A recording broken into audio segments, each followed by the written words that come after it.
नरेंद्र शाहीजी महाराज संस्थान नानिजधाम वतीनं 4 जानेवारी ते 19 जानेवारी हा पंधरवडा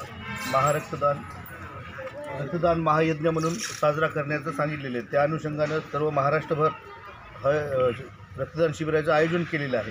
त्या अनुषंगाने हिंगोली जिल्ह्यातील एकूण 6 कॅम्प लावण्यात आलेले आहे। हे 4था कॅम्प आहे आमचा नरसी नामदेव या ठिकाणी। व आजच्या डेटमध्ये महाराष्ट्रभरातून 41,000 रक्तकुपिका ह्या शासनाला आपण जमा केलेल्या आहेत। व आता 19 तारखेपर्यंत आम्हाला 1.5 लाख रक्तकुपिकाचं टार्गेट आहे। त्या अनुषंगाने सर्व ठिकाणी हे रक्तदान शिबिर आयोजित केलेले आहे। रक्तदानाचा फायदा काय होता असेल, ते कुठे जमा होतं? हे जे रक्तदान आहे तर सर्वश्रेष्ठ दान मानले गेलेले आहे।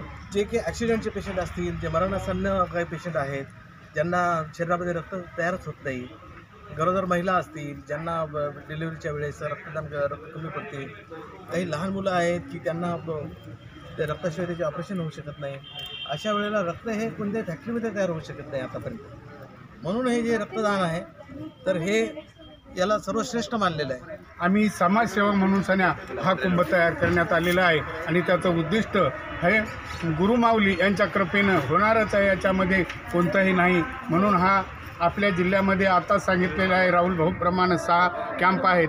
आता हा 4था कॅम्प आहे आणि 10 तारखेला औंढा आहे आणि 13 तारखेला बाभुळगाव सेनगाव तालुक्याचं होणार आहे। याप्रमाणे सर्व महाराष्ट्रभर आणि इतर राज्यामध्ये सुद्धा सर्व काही चाललेलं आहे।